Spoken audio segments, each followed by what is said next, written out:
Magandang umaga! Kumusta po? Narito po ulit ang update natin para sa lagay ng ating panahon.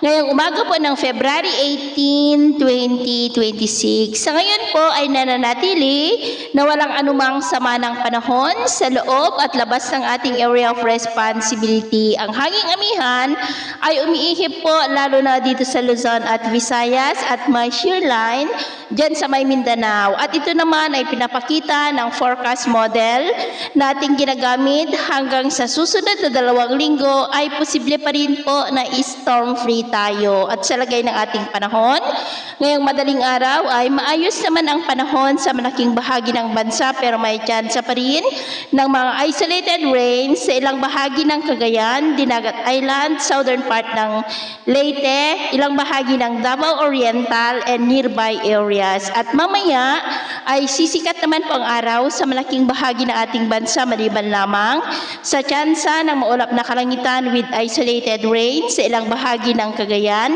Cordillera, southern part ng Leyte, Surigao del Sur, Davao Oriental and nearby areas. At mamayang hapon, mas maraming lugar ulit ang makakaranas ng mas maulap na kalangitan with isolated rains.